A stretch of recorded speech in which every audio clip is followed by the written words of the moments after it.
We back in the lab, we making some noise, so go turn your decibels up.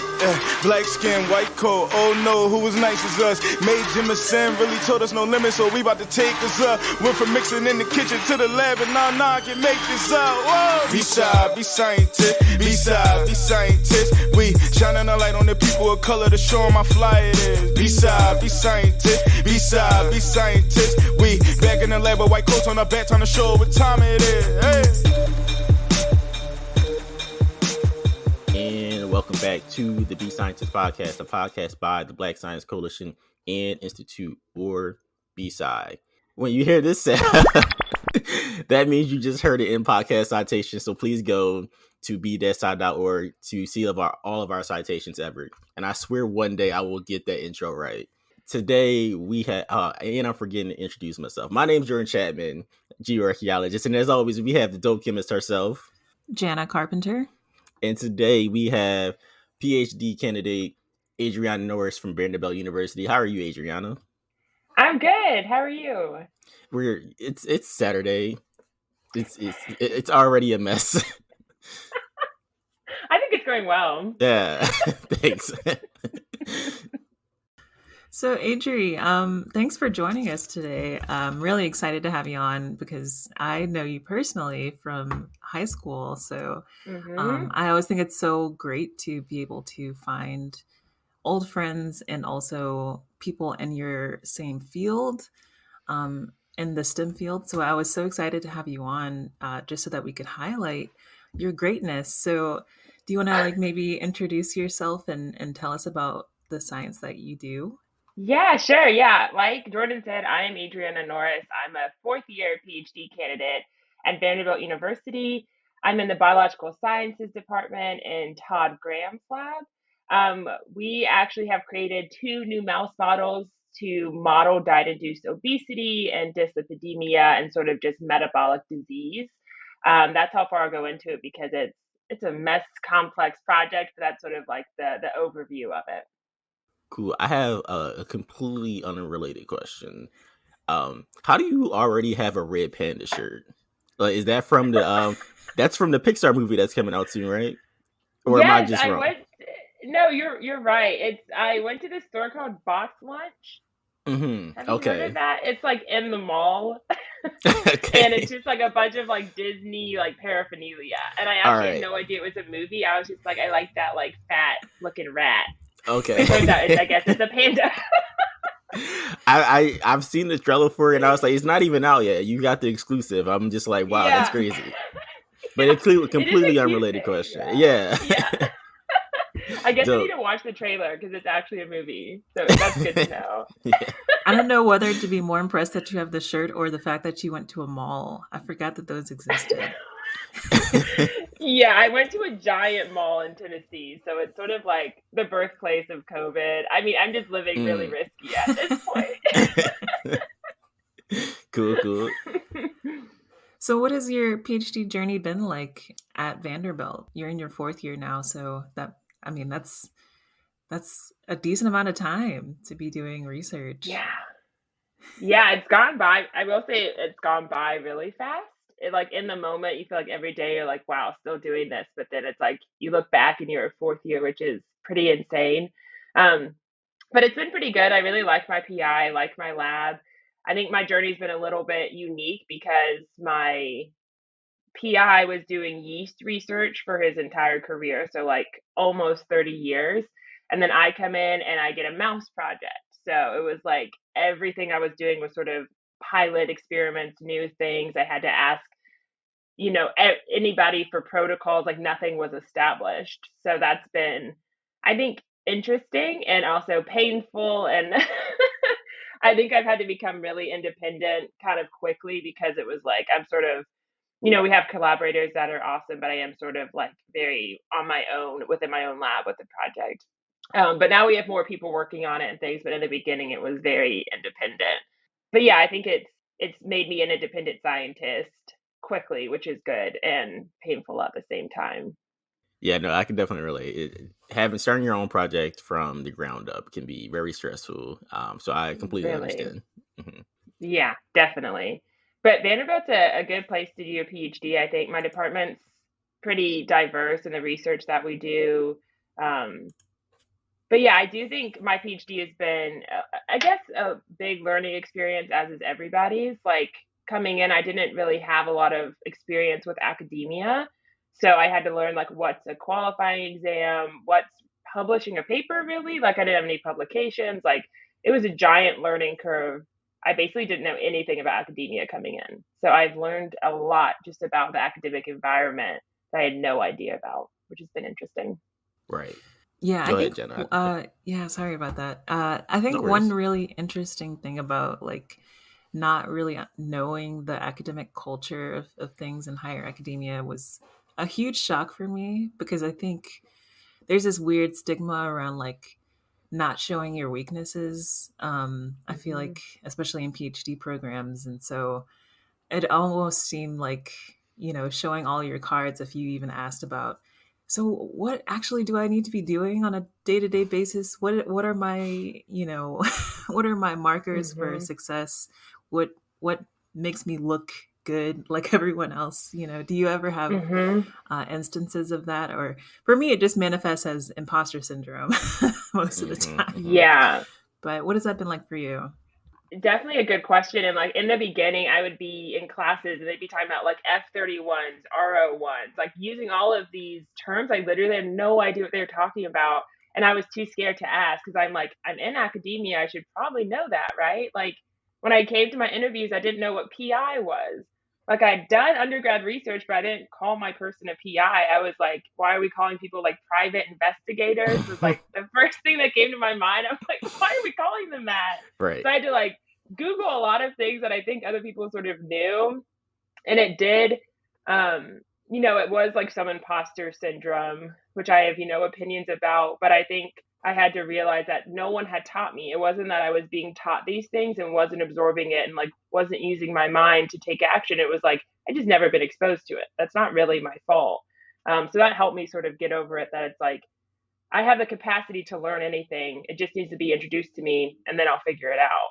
So one of the things that, well, first of all, what is F30 and F31? Because I was trying to figure that out. I think I've heard that before. So what is that? Yeah, it's just like a kind of grant, like a kind of NIH Okay. grant. Mm. So yeah, maybe it's not even common, within academia to use those words, but I was hearing them a lot. I had no idea what they were. I think that makes sense. I think I've seen it on NIH's website, and I was Mm-hmm. just like, that sounds real familiar. But again, just like, and I also relate to like being, like a first generation Black student and going to a Mm-hmm. predominantly white university and just having to learn the system because it's a completely different system, and It you think is. being an undergrad you would know a little bit better, but it just turns out you don't. And then Taylor, who's coming on to be scientist as our producer, and hanging out in the background, we were both in McNair Scholars program at Penn Okay. State, and we had actually recently had a conversation about how there were definitely McNair was definitely helpful for getting us into the door for our PhD programs, but in terms of just knowing what it was like, it has been an experience, and it's been very stressful at times too. Oh, definitely. Because you're trying to discover something new in the field, which is the whole point of PhD, while also learning all of this other sort of like nuanced stuff you didn't know about. Hmm. It's a lot. Yeah, for sure. But also, just wondering, when did you really know that you wanted to become a scientist? Yeah, so actually in my undergrad, it was sort of late on, I guess, in my like school career. My mom is a chemistry teacher, so I always liked science, and she was always really helpful, like helping me with chemistry, and that was always good. Um, but in my undergrad, I changed my major probably like 5 times. When I started, I was like childhood education, and then I went into like fitness. I didn't remember like physical therapy. I was like, oh, I'll manage like a gym. Like I really had no idea what I was going to do. And Right. then I just took a biology class and I was like, this is really cool. And then started doing some undergrad research. So then I was like, this is a cool career. I don't think I fully understood what like a biology career looks like, but I knew I liked biology. So that's how I sort of got into this. And then after my undergrad, I just felt like I wasn't like an expert. Like I knew I had a lot of groundwork for biology and had learned a lot, but I was like, I'm not an expert in this, and I don't think I'm ready to really go out into the field. So I was like, a PhD seems like sort of the next obvious thing to like become an expert in something. So that's sort of how I got here. No, that's fair. That makes sense. Mm-hmm. And then I was just going to ask, I know you have a YouTube channel where you talk about some science stuff and also just some of your grad school experience. So so when did you decide to make that decision? Yeah, so it was actually during COVID because I had more free time, I guess. I'm not much of a person for like hobbies actually until COVID hit and I just had more time to do stuff. But I used YouTube a lot in my undergrad, like to look up, I'm sure a lot of us did, like to look up science stuff, and, look at pathways like visually. It helped me a lot. And so when I came to grad school, I was like, well, obviously, for all these like holes of information I don't know, like how to get ready for your qualifying exam, just sort of some of that nuanced academic stuff I didn't know. I was like, well, I'll just look it up on YouTube. Like someone has had to make videos. And so I basically looked up like on YouTube how to pass your qualifying exam, how to prepare, and I didn't really find anything. Maybe there's stuff out there now, but when I looked, I didn't find anything. And then I was like, this is really strange. I wish there was something out there. And then I decided, I was like, oh, maybe I'll just make the content then. Like if it needs to be made and like I'm already experiencing it, then I might as well make the content to try to fill some of the holes that other people probably have. So that's sort of how I got here. No, that's fair. How's the YouTube process been? Because that's something that B-SCI is trying to crack into. Honestly, it's a little intimidating. So how do you feel about it? Yeah, so it was, I didn't know how to do like videos or anything. It was a lot of YouTubing how to YouTube, Right. like how meta that is. But really, I had to watch people to sort of figure out how it's done and like what camera to get. I will say I did get sort of an expensive camera. So if like, finances are a thing, I'm sure there's cameras that are less expensive that would still do the job. But yeah, I had to like look a lot of YouTubing of like how to use iMovie, which is a software I use for editing. And I will say it's incredibly time consuming to make videos actually, which you probably know with a podcast, it's more time consuming than you would think.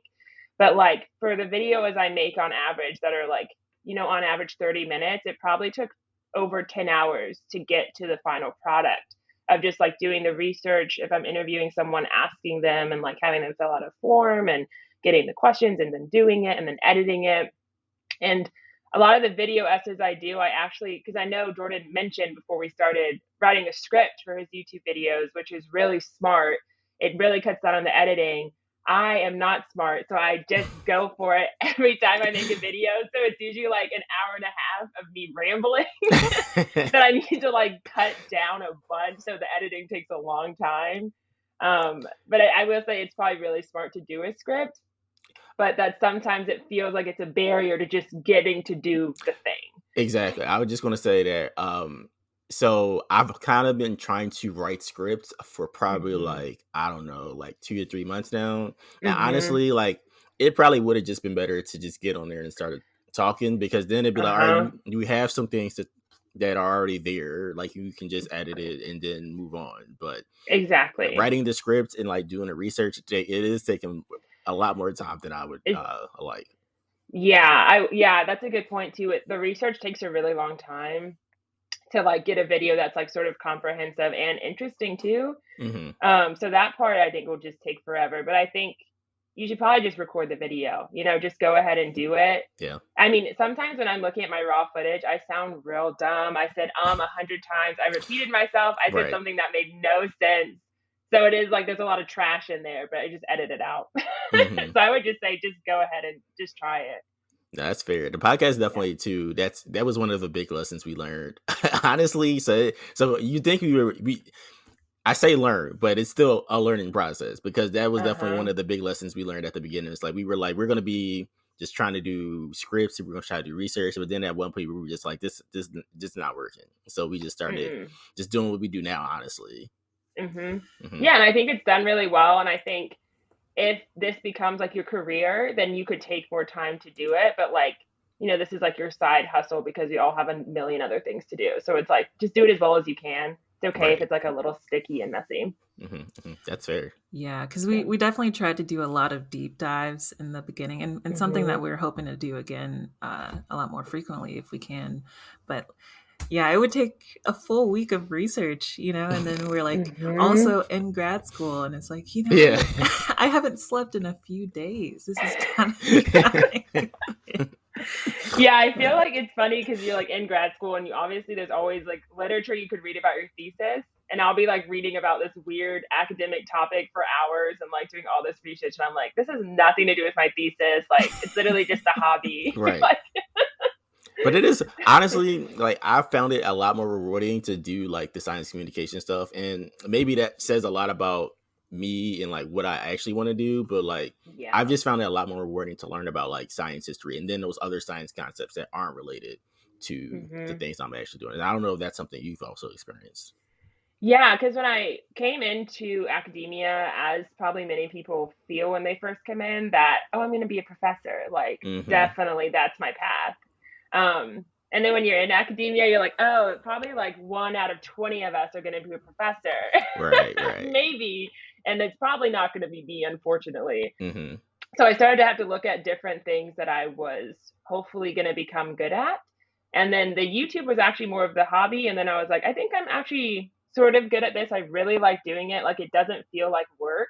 Whereas sometimes in the lab, I'm like, it feels like a job. Like, this task is like for my job. And it's like not, I don't get the little flame in my stomach anymore of like, oh, yay, I'm doing an experiment. I'm just like, I don't want to do this. Makes sense. But with YouTube, I'm like excited to do it. And it's like, I like doing it. So I'm just going to chase that feeling, I think. And wherever it takes me, hopefully somewhere where I have a job where it doesn't feel so much like a job. Oh, that makes sense. Yeah. Do you think YouTube is the only social media outlet that you would want, or platform that you'd want to use? Or so I've actually been getting more. I actually use a lot of social media platforms. YouTube is just my favorite, I think. I use TikTok, so I have a little bit of followers on TikTok, but TikTok is really hard to do. And the algorithm is sort of insane. I don't truly understand it because I have, almost 5,000 followers, and I'll make a video and like 100 people see it.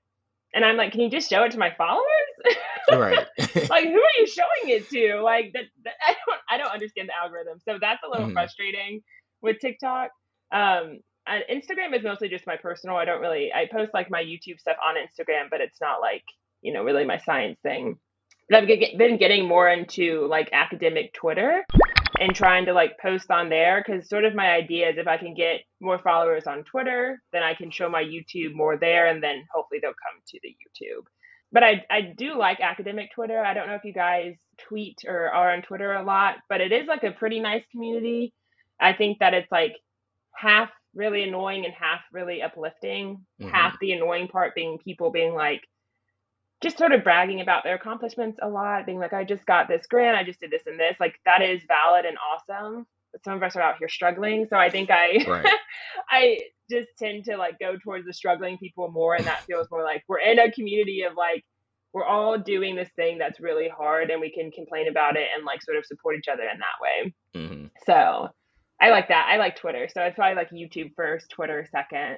TikTok on the bottom because it just confuses TikTok me. is hard. I don't think I'm doing it right. Yeah, you're not the only person that I've heard like say that they're on TikTok trying to do science communication and like not doing as well as they want to. That is how I feel about science communication.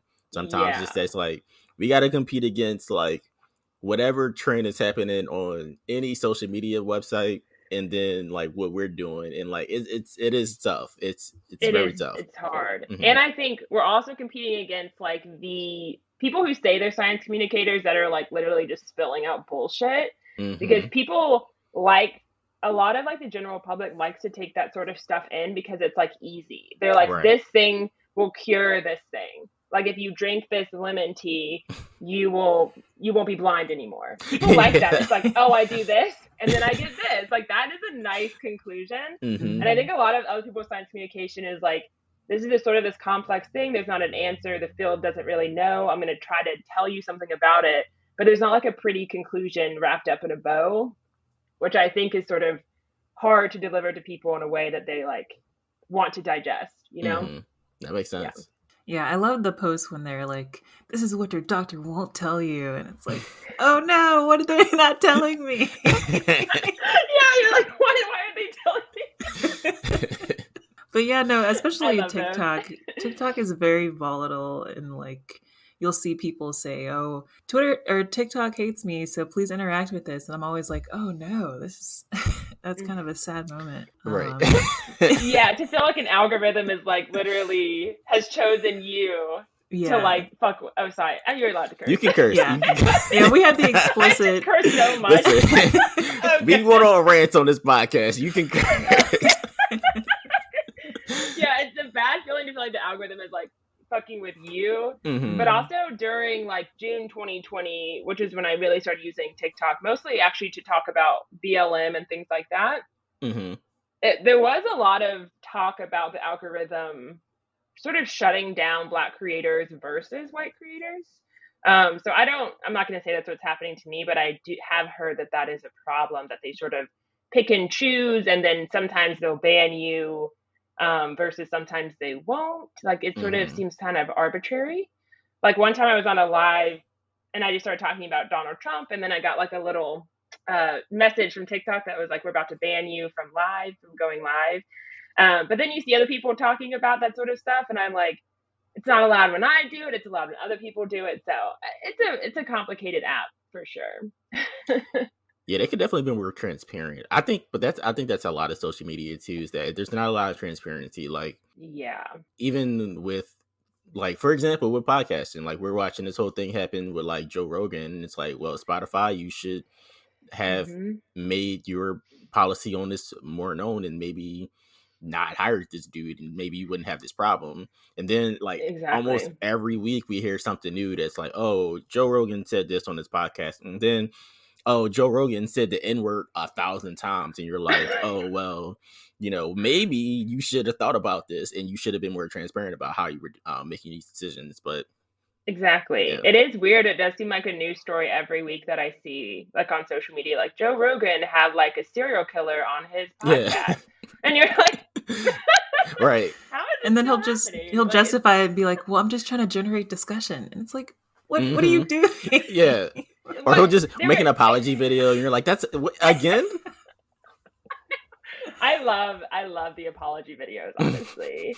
Did you guys see Travis Scott's apology video after No. I just saw people do like parodies of it, but it was him like not even looking at the camera, like, yeah, I'm sorry about that. I'm like, maybe get like your publicist to help you. That's crazy. Every celebrity at this point needs someone like a PR person prepared, like just on the jump, because like Yes. it's just too much. Like it's just too much to have to do all this stuff and then have to work with social media. Like I know. everyone just needs a PR person at this point. Yes. I think Kanye is really showing that right now, to be very true. Get Kanye a marketing team, like help him. Yeah, for sure. Someone to just tell him to turn off your caps lock. Like, just turn it off. I don't know if he knows how to turn it off. He's like, this is what letters look like. This is what all letters must look like. It's so funny. Man, that dude, it's just crazy. Like it's just with him too. It's like every week, like Kanye, Every like week. you were once like the golden child of hip hop, man. Just go back to that guy, and he's just like, nah, I'm not doing that. Yeah, and like he'd be like, they miss the old Kanye, and we're like, we really do. We we cannot explain how much we do. Yeah, like you really, yes. It's crazy out here. It really is. Okay, but getting back into the vein of science, this is why you need a script. That's why we need a script. Because it is really easy, especially when we talk about social media platforms, to like get off on a tangent, because it's so ingrained in our culture, and so it's fine. But maybe like going back to your YouTube channel, we wanted to know more about your most recent YouTube video where you did a book review and what that was like. Yeah, so the university, Vanderbilt, sent out a book talking about how they handled COVID. Um, and they basically sent it out sort of unsolicited. They sent it to people's houses.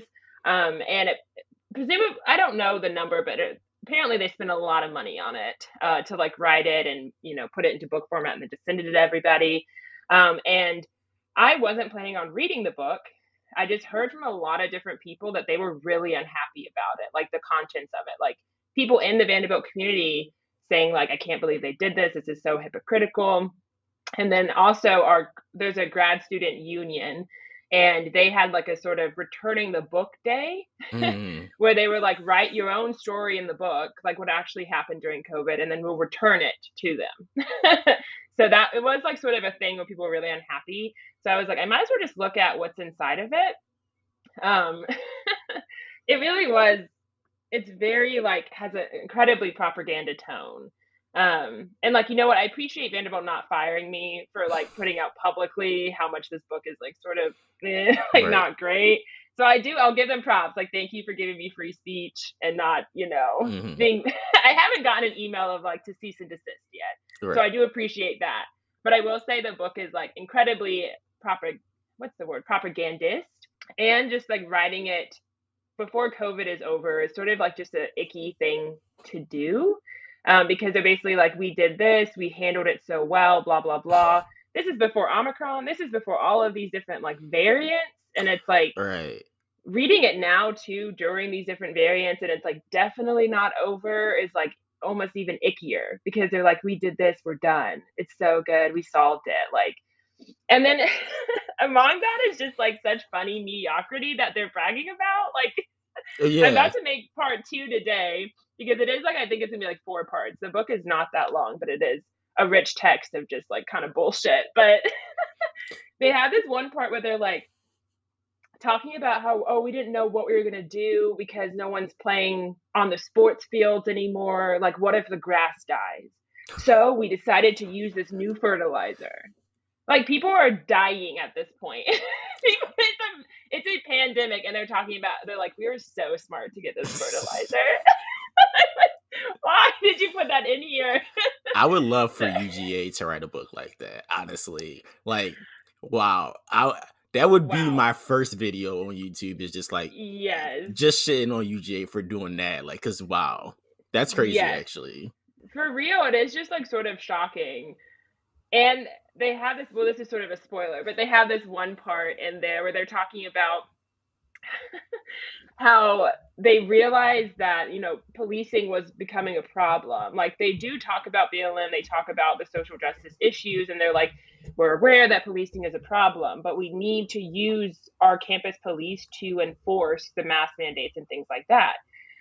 So their solution was to let the police on campus wear normal clothes, like to wear their like street clothes. So basically their solution to policing was to let the police walk around in their normal clothes, so people wouldn't know they would police. That's terrible. No, that's a terrible idea. That's a really bad idea. We solve policing, y'all. It's good. And I'm like, that's terrible. Thanks, Vanderbilt. Thanks. You put the police in khakis, and now I feel really safe. I feel so much safer. Yeah. That was the whole issue, right? Like, I wasn't afraid of them. It was just their image. That's what scared me. Exactly. Yes. I feel so safe now knowing that anyone I associate or talk to on campus could be a police officer. Right. Like, anything I say is held against me. Yeah. I love that. I love that. Yeah, so it really is. I like doing the deep dives into the books. It is really time consuming because it's a whole book, but it is really, you can find some really funny and just crazy stuff. So it's fun. I do like the idea of doing book reviews though. Like, I think because like I'm sure everyone who's a grad student like has the experience of being in grad school and not having the time to read at all, like besides like academic reading. So I like the idea of doing book reviews as a way to talk about some of the things like that are a little bit more lighthearted, like maybe like a sci-fi book that might relate back to like a science topic, or even just something ridiculous like the Vanderbilt book. Exactly. Mhm. Yeah, exactly. Yeah, I think sci-fi would be really fun too, and like, debunking or something, like what's Mhm. actually real, what's not. I think next I might start reading some actually like books about how to navigate grad school. I know there's a lot of that out there, and then trying to sort of digest it for people and then give them like a short version of it so they can just look at it quickly and sort of know. So yeah, I think the next thing I do after this book will be more lighthearted and helpful. But I think this one is sort of me just like pulling this book through the dirt in like Go sort of a ahead. comedic way. Yeah. I like that. So you're obviously a really great science communicator, because I'm already intrigued with this book Mhm. review, so I'm gonna be invested in that. Oh yeah. But what are your other or what is your long-term goal after you graduate? Do you plan to go more into science communication, or like, yeah? Yeah, I would honestly like my dream job would be like being able to interview scientists and hear about their science and their personal life and sort of make them more approachable to the public. Um, but I don't know if those jobs exist. That's the one thing I'm still really looking out to, like what science communication jobs exist where I can be like paid a good amount, paid an amount that a PhD should be making. Like Mhm. my fear is that those jobs exist, but I'll be getting paid very little, even though I spent all these years getting an advanced degree. So I'm trying to find a balance between getting paid well and doing the thing I really want to do. I have also been thinking about policy, like going, to Washington and getting involved with that. My fear with that is that it can be soul crushing. Like being in the government space can be really sad. And I've done some stuff with nonprofits in Nashville, and I've started to learn more about like policy making and being in that space. Um, and it seems a little soul crushing. I just want to, be in a job where I'm happy and doing the thing I want, but also helping people. Because I think, being a person of color and getting this far into academia and, going to get the PhD, that we sort of have a responsibility to help then once we get there. Because I've had a lot of privilege to get to this point. So I need to like feed it back now. So a job where I can help the community and do science communication and get paid a bunch of money. Right. I just have to find the position. Yeah. Shameless plugs for B-SCI, I guess, is that we are trying to develop a science policy platform, so that we can kind of do some of those things. And there are some other groups that have been popping up. Like there was one recently called, I think, Our Future is Science. It looks like they were like a collaboration between some like different like private science foundations. So but Okay. that is a pathway. And there is also the National Science Policy Network that BSI has worked with and they directly cater to like graduate students in early career sciences. So that's one you could look into. Okay. Mm-hmm. Shameless Yeah, plug that's for them awesome. too. Mm-hmm. Yeah. Yeah. And when I'm in, start to go in the job market, I'll remember you guys and ask you for help. For sure. Yeah. Hopefully we'll have more fun in Albert. That's Yeah. what we're after right now. Yeah.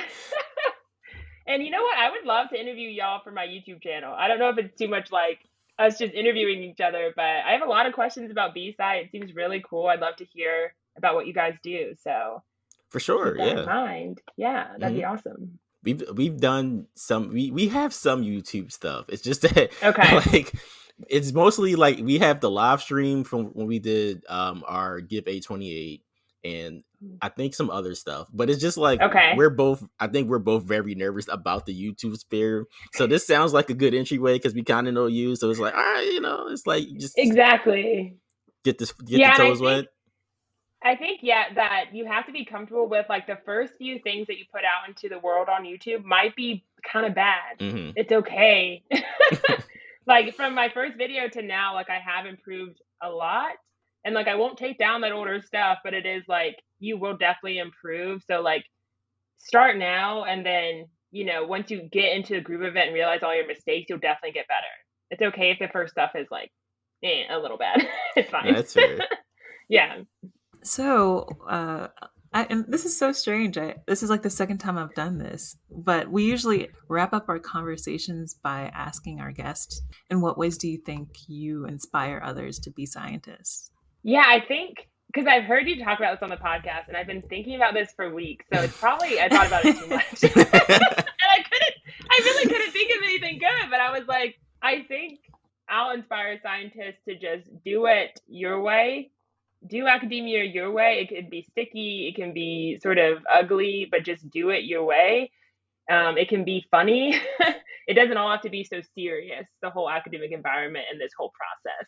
So I try to take it with more of a comedic viewpoint in that, and even like a nihilist viewpoint that like, this all doesn't really matter and it's fine. Just do it your way. It's all going to be okay. If you make it through the PhD, if you don't, if you decide to do something, if you decide to become an artist your third year and you quit, it's fine. Just do it your way. There's no perfect way to do it.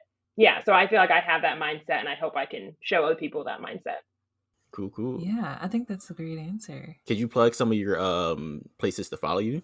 Yeah, so YouTube, obviously, it's Adri Cortee. The Cortee is Cortee. That's my middle name. That's actually Cherokee Indian. So that's pretty cool. So follow me on YouTube. All my others are sort of just Adri Cortee with like maybe a dash in the middle. But if you look up Adri Cortee, you should find me.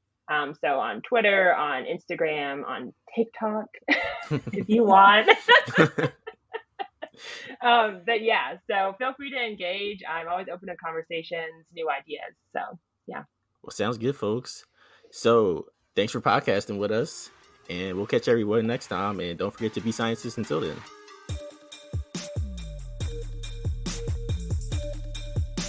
Be Scientist is a podcast by the Black Science Coalition and Institute, or B-SCI, a 501c3 nonprofit. Be Scientist is hosted by both Jenna Carpenter, chemist and B-SCI's Research and Development Officer, and Jordan Chapman, geoarchaeologist and B-SCI's president. Music is produced by Delaralo, and lyrics are by Ed Gunner. Special thanks to Michael Mike Castor Marshall and the Plaza Abbey Studios. If you'd like to donate to B-SCI, visit our official website, bsci.org. That's b-sci.org. Your donation supports Be Scientist and B-SCI's other projects. We couldn't do it without you. So please tune in next time, and always be scientists.